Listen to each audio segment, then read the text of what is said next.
Quem é professor ou quem já geriu uma escola sabe bem disto. A indisciplina em sala de aula é, provavelmente, o maior quebra-cabeças que se enfrenta no dia a dia. É um desafio constante que consome uma energia tremenda. Mas o que é que os professores que conseguem dar a volta a isto fazem de diferente? É isso que vamos ver hoje ao analisar um estudo recente que nos dá um vislumbre muito claro do que se passa nas escolas portuguesas. Ok, antes de mais, vamos pôr as coisas em pratos limpos. O que é que estamos a chamar de indisciplina? O estudo define de uma forma muito inteligente. Não é apenas mau comportamento. É literalmente qualquer coisa que se mete no caminho do ensino e que perturba a aprendizagem. E isto é fundamental porque muda o foco de quem é o culpado para o que é que podemos fazer. O nosso percurso vai ser simples. Primeiro, olhamos para a dimensão do desafio. Depois, vamos abrir a famosa caixa de ferramentas dos professores. A seguir, focamo-nos na estratégia que mais destaca. Damos uma vista de olhos a outras táticas e, no fim, partilhamos uma descoberta que, francamente, nos deixou a pensar. Vamos lá então ao primeiro ponto. É preciso perceber que, quando falamos de indisciplina, não estamos a falar daquele avião de papel que voa de vez em quando na sala. Não. Estamos a falar de algo mais profundo, um padrão que afeta todo o ambiente da turma e da escola. E é aqui que a coisa fica mesmo séria. O estudo vem pôr em números aquilo que quem anda no terreno já sente na pele todos os dias. A indisciplina não prejudica só as notas. O custo humano para os professores é brutal. A insatisfação, o cansaço, que muitas vezes leva ao esgotamento, ao burnout. É um verdadeiro alerta vermelho para o sistema. Muito bem, o problema está identificado. Agora, a pergunta de 1 milhão de euros. O que é que os professores fazem, na trincheira do dia-a-dia? Que ferramentas é que tiram da sua caixa para lidar com isto? Foi exatamente para responder a esta pergunta que este estudo foi feito. E reparem bem neste número, porque ele dá força a tudo o que vamos dizer a seguir. 615 professores. 615. E não estamos a falar de um nicho. Esta amostra cobre o país de norte a sul e todos os níveis de ensino, do básico ao secundário. Portanto, o que vamos ver é um retrato muito, muito fiel da nossa realidade escolar. E isto leva-nos à grande questão. Com tantas abordagens possíveis, desde a conversa mais calma a uma medida disciplinar mais séria, qual será a mais comum? Qual é a primeira ferramenta a que o professor português recorre quando a situação aperta? E a resposta está aqui no gráfico e não podia ser mais clara. São as estratégias preventivas. De longe, é a ferramenta número 1. Só depois é que aparecem as estratégias de comunicação e, mais abaixo, as medidas disciplinares.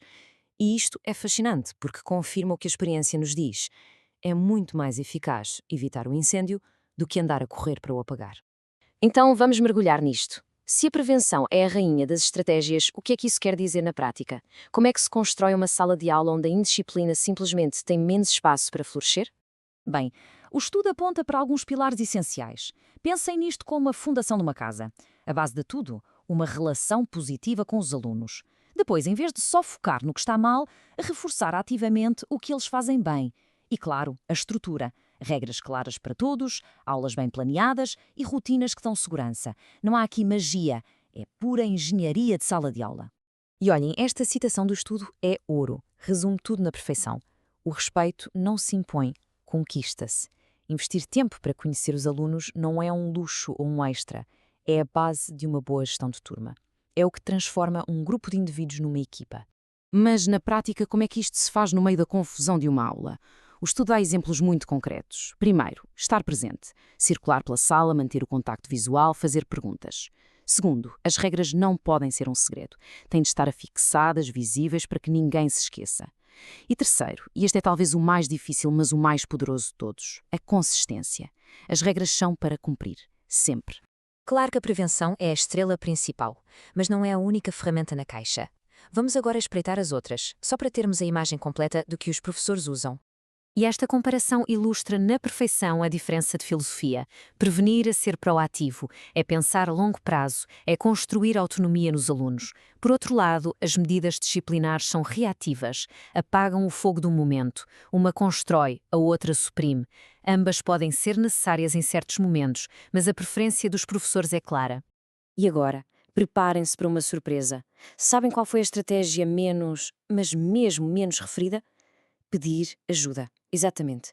A colaboração com psicólogos, com a direção da escola ou com os próprios pais aparece no fundo da lista. Isto dá que pensar, não dá? Será que os professores sentem que pedir ajuda é um sinal de fraqueza? Ou o sistema está tão sobrecarregado que não há tempo nem energia para procurar esse apoio? Fica a questão.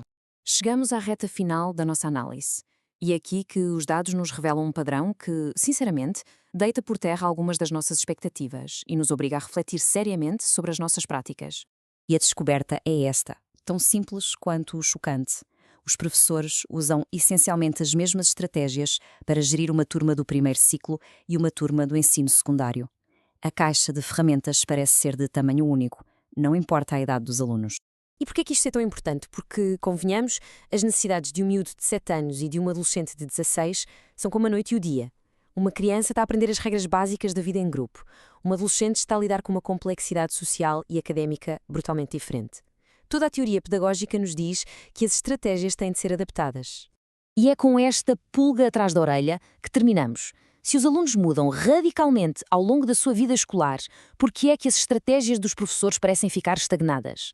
A grande questão que este estudo nos deixa é: será que a formação de professores os está a equipar com uma caixa de ferramentas suficientemente diversa e especializada para responder aos desafios de cada idade? Fica a pergunta, não só para quem ensina, mas para todo o sistema educativo.